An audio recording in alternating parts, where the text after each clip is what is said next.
enregistrés au cours de l'exercice 2012.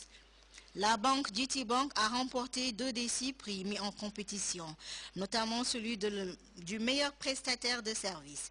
Parmi les autres récipiendaires, on peut citer la compagnie cellulaire Africell, Jalbalk, une compagnie de matériaux de construction, et la boulangerie King Baker. Cette cérémonie de la Chambre de commerce était placée sous le haut patronage de son Excellence, le président Yahya Jammeh, qui était représenté par les ministres du Commerce et du Tourisme, Honorable Abdou Collé et Fatoumas Diop Ndiaye. L'actualité en dehors de chez nous, qui commence avec la prise en otage de 200 jeunes filles à Boko Haram. Les détails avec CFI. C'est la première fois en Afrique qu'en dehors du Nigeria, un pays abrite une manifestation de protestation contre l'enlèvement de 234 lycéennes de Chibok. À Niamey au Niger, plusieurs dizaines de femmes de la société civile se sont réunies pour condamner ce rapt, mais aussi pour dénoncer le silence de la CEDEAO et de l'Union africaine sur le sort des jeunes Nigérianes kidnappées il y a un peu plus de 3 semaines. Elles adressent un message à l'ONU. Nous, femmes de la société civile nigérienne, demandons au Conseil de sécurité des Nations Unies de saisir la Cour pénale internationale afin de poursuivre pour crimes contre l'humanité tous les responsables de la secte Boko Haram. Au plan mondial, la mobilisation ne faiblit pas, loin s'en faut. Au Royaume-Uni, l'ancienne puissance coloniale, plusieurs personnes sont descendues dans la rue ce vendredi pour exiger la libération des jeunes lycéennes nigérianes. Cette manifestation se déroule à Londres, 24 heures après le message de la star américaine Angelina Jolie.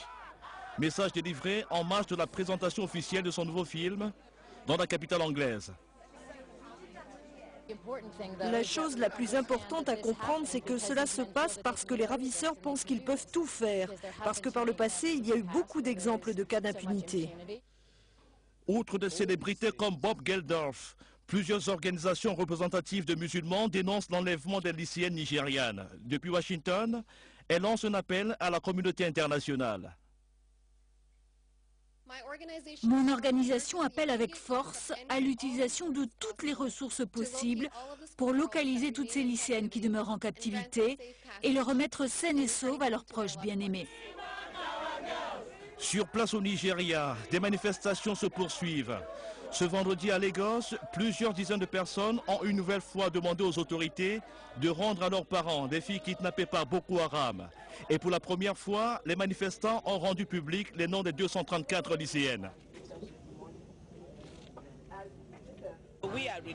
Nous divulguons leurs noms, nous espérons qu'en le faisant, nous pourrons réussir à amener les gens à prendre conscience qu'il ne s'agit pas seulement de statistiques, mais bel et bien de nos enfants.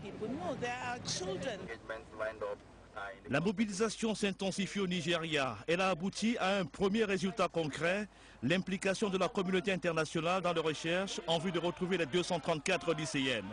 Dans ce cadre, plusieurs dizaines d'experts militaires américains et britanniques sont arrivés au Nigeria. Un nouveau front s'est ouvert vendredi à Odessa, dans le sud de l'Ukraine, à quelques centaines de kilomètres de la Crimée, annexée par Moscou. Dans cette ville, située sur les bords de la mer Noire, un défilé pro-européen a été attaqué par des centaines de militants pro-russes casqués, à coups de matraque, de chaînes métalliques, de pierres et d'explosifs. Les violences ont fait plusieurs morts et une quinzaine de blessés. Dans la soirée, un incendie s'est déclaré dans la maison des syndicats d'Odessa où s'étaient barricadés les pro-russes. Le bâtiment a pris feu dans des circonstances troubles alors qu'il était assiégé par les pro-européens. À lui seul, l'incendie a fait une quarantaine de victimes. Selon Kiev, l'opération a été orchestrée depuis la Russie et financée par des responsables du régime ukrainien déchu. Moscou affirme aujourd'hui avoir perdu son influence sur les séparatistes et n'être plus à même d'apaiser les tensions, estimant que dans un tel contexte, la présidentielle du 25 mai serait absurde. Lors de la tragédie d'Odessa, des gens désarmés ont été brûlés vifs par des nationalistes et des extrémistes, avec l'apparente connivence des autorités, celles qui se considèrent comme telles à Kiev. C'est un crime et les autorités de Kiev sont des complices directs de ces actes criminels. À l'est, retour au calme samedi matin dans le centre de Slaviansk, au lendemain d'une offensive de l'armée pour tenter de reprendre la zone aux mains des pro-russes qui s'est soldée par une dizaine de morts. Aux alentours, en revanche, l'opération se poursuivait samedi. Seule respiration de la journée, la libération négociée par la Russie des observateurs de l'OSCE, retenus depuis une semaine par des séparatistes. Renvoyant dos à dos Kiev et Moscou, les États-Unis les ont appelés vendredi à restaurer l'ordre. Auparavant, Barack Obama et la chancelière allemande s'étaient dit prêts à passer à la phase 3 des sanctions visant des secteurs économiques, tout en se gardant bien d'en préciser les contours. Les autorités russes doivent savoir que si elles continuent de déstabiliser l'est de l'Ukraine et qu'elles perturbent l'élection présidentielle, nous passerons rapidement à l'étape suivante, en imposant de nouvelles sanctions qui auront un coût plus grand. À New York, la 13e réunion du Conseil de sécurité de l'ONU depuis le début de la crise s'est terminée comme les autres, sans avancée notable. Avec son droit de veto, la Russie peut, il est vrai, bloquer toute initiative des Occidentaux. Samedi matin, une bombe a explosé au cœur de Mogadiscio, faisant au moins 7 morts, dont 4 civils et 3 policiers. Selon des sources sécuritaires, la bombe était fixée sur la voiture conduite par Abdikafi Ilole, un responsable de la police somalienne. Elle était télécommandée et a été actionnée à distance lorsque la voiture est passée près d'un carrefour très fréquenté, proche de l'ambassade de Turquie. Le responsable de police directement visé et ses gardes du corps sont morts dans l'attaque. J'ai vu un cadavre allongé sur le sol. Autour de lui, j'ai vu plus de 10 personnes blessées par cette bombe qui visait le policier. L'explosion de samedi n'a pas été revendiquée pour le moment. C'est la dernière d'une série d'attaques revendiquées par les insurgés islamistes Shebab. Affiliés à Al-Qaïda, ils combattent le gouvernement somalien affaibli, financé par la communauté internationale. Ce jeudi, plusieurs centaines de migrants d'Afrique subsaharienne se sont élancés dans le désert pour tenter de franchir la frontière qui sépare le Maroc de l'enclave espagnole de Melilla. 140 d'entre eux ont réussi à passer sur ce petit bout de territoire européen en Afrique du Nord.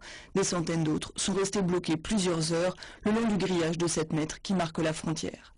Face à la police marocaine, les migrants interrompus dans leur course ont scandé « Liberté » avant d'être finalement arrêtés. Cette année, plus de 1700 personnes ont réussi à franchir la frontière entre le Maroc et l'Espagne, malgré le renforcement des mesures de sécurité. La rubrique santé avec comme thème aujourd'hui les vertus cachées de la banane avec Fatou Sani Sissé.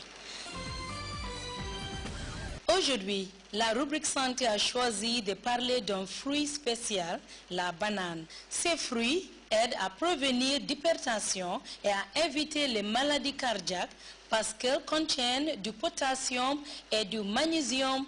Elles aident aussi à solidifier les os, permet une meilleure digestion et prévient contre la constipation et l'ulcère.